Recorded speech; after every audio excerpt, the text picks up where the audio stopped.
trucks, and floats. 97 participating organizations, all for one 11-year-old boy, 6th grader Jake Newcomer from Snow Hill. I had no idea it was going to be this huge, and words can't even begin to describe how happy it made me. Jake's stepdad Aaron says just before Thanksgiving, Jake had a bump on his cheek. That bump was later discovered to be a tumor that carried stage 4 bone cancer. With chemotherapy starting very quickly after that, Jake was upset to miss the Berlin Christmas parade. I thought there's always next year, but when my mom pitched the idea to throw our own, I didn't know she was serious. So his family decided to bring the parade to him. It was just going to be like a little parade for him. I didn't tell him not too much. I wanted him to be surprised, and he's speechless. All of us are speechless. His mom, me, everyone. So just can't thank anyone enough. And Jake didn't just get a parade. He was welcomed by classmates, Merry Christmas, Jake! Law enforcement, and community members with well wishes and gifts. With all the people around me, I wouldn't want to go through this any other way.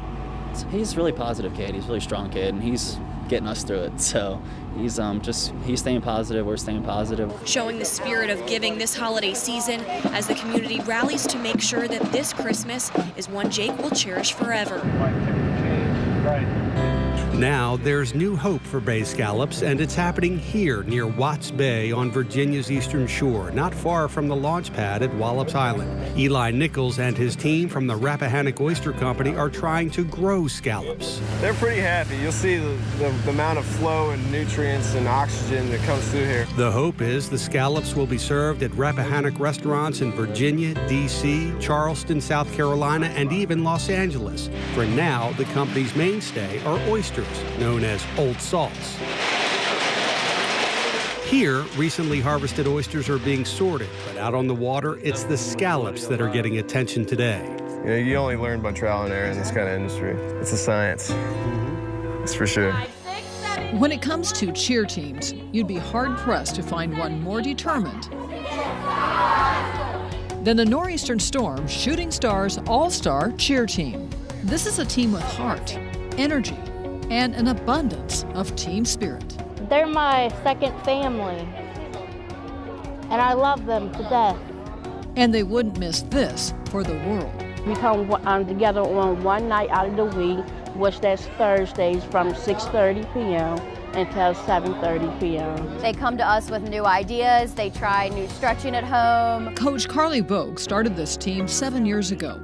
She says having siblings of her own with special needs taught her that anything is possible if they're only given a chance. They need some choreography to tell them, what motions to do and to help them be on time, but they can absolutely do anything they want to do. All right, ready? Last one's got to be the best one, okay? Patrick Henry has had his share of brushes with hate. I'm thinking that cadmium red, which is... The Worcester County artist is currently finding the right shade. And this one is a little bit of a transition. And his newest piece, centered on a subject he says isn't just black and white, race. His tools tell a tale of bygone moments. You said that this one is difficult for you to look at. Why is that? Yes, because as beautiful it is with the love that you can see between these young children and these workers, eventually in time, these young people would have been taught you can't have this embrace and sense of love because of race. Some breaking news out of southern Newcastle County at the state prison near Smyrna.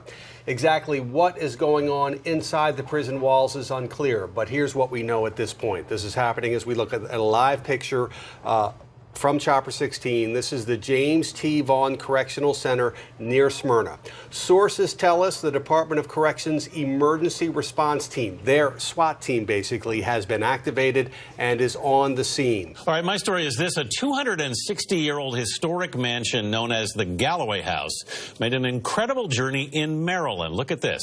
Yesterday, the home was loaded on a barge where it was floated 50 miles from Easton to Queenstown. It took 2 years years of planning and cost $1 million. You got to be in love with a house to do this. Yes, to move this manor. The owners plan to restore it and turn it into a family home. That house weighs 400 tons.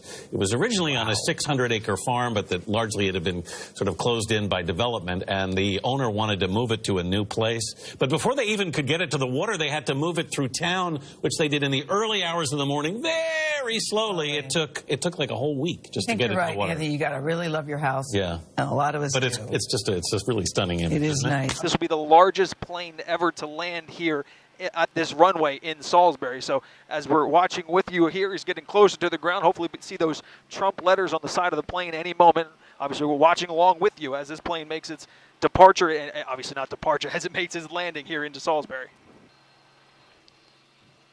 There he is. The amount of people in the, I can't hear them obviously from the helicopter, but plenty of people cheering and waving and screaming, trying to get Donald Trump's attention. You saw him give the thumbs up and waving. He was waving to the people that are here waiting for him in the parking lot, trying to catch a glimpse of him before he hops in one of those Tahoes.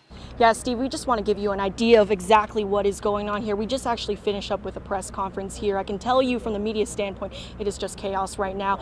As you can probably imagine, a lot of questions. Well, we haven't heard much at this point. It's still an active scene, as you can probably imagine, so police say they can't give us much information. But behind the yellow tape, I just want to give you an idea of what we are seeing.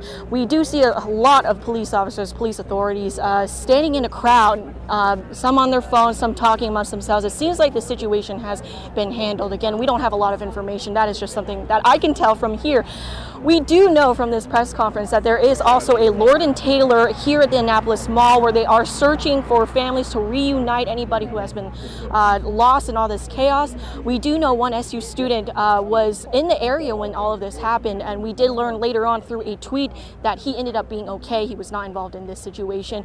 Again, we will have more information for you as they come to us. Well, today was a day Philadelphia fans have been waiting generations for, a Super Bowl parade down Broad Street. And one of those fans is WBOC's Bill Mitch, who joins us now live from Philadelphia. And Bill, what an incredible celebration today. Jackie and Todd, I think I would not only call it a celebration, but really a big party here in South Philadelphia. One of the coolest moments, even before the parade began, the guys driving the trash trucks down the street, honking their horns, they were getting big cheers from this crowd. Really, it was an incredible day here on Broad Street. Todd, we are about 30 minutes away from this protest. As you said, it's a coordinated effort with locals and the police department. Now, we're not really seeing those big crowds out here just yet, but that will soon change. If you take a look, people are already starting to trickle in. We see people with their signs. Some say Black Lives Matter. Some say hands up. Obviously, people are out here just to make their voices heard. Now, we already spoke with the Pocomoke police chief about why he's so adamant about letting people make their voices heard, but in a safe manner, just so people can come out here and express their just frustration with police officers and the death of George Floyd. There's barely anything left from the home of the Ortiz Perez family house here in Accomack County. The fire that destroyed their home also took the lives of 3 of their members. And now, while the police investigate the incident, the question they keep asking themselves is why. The torrential rain came so fast the streets could not handle it. Take a look, you can see the water is about 2 feet high here in Seaford, Delaware, and it's really making it difficult for drivers to get around.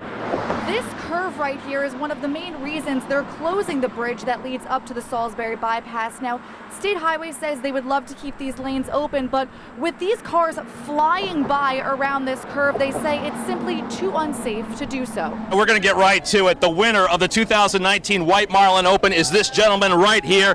It is Tommy Hinkle, Ocean City. Congratulations, you made history tonight. You are the first 2-time champion of this event. Wow. As far as probability goes, folks, look this one up in the math books. It's a long shot, but we had the same crew, the same folks, the same technique we've been doing for 20 years, and it just goes to show you perseverance pays off. The size of the number of ponies on CHINCOTEAGUE Island. This is one of their ways to control it. Also, there many are give-backs, I should say. Buybacks. So, buybacks. So Yes. they buy them and then they give them back so that they can live their life out on the islands. Excited to get to shore, and there's one that's about to come out of the water to the left a little bit. We're gonna start hearing some cheering because we got King or Queen Neptune looking like right there. Wow. And he stops. And he stops. Come on, He gets to shore and he just keep coming. goes to stop. Don't lose the race now. He's like, I'm done. I'm good right there. We've had a few folks on They're our all Facebook. stopping, but No, go ahead, Bill. Go ahead. no, they're all kind of stopping and waiting to see who wants to go to shore first. Made it onto the island. Yes. They're now starting to graze, as Bill was mentioning. And plenty of the saltwater cowboys have been doing this for years. Generations upon generations. I heard about there's been a family that it's like the son, the grandfather, the father, they all kind of do it. So it's something that they enjoy. Obviously, they're not getting paid to do it, but it's part of the community. It's part of the history.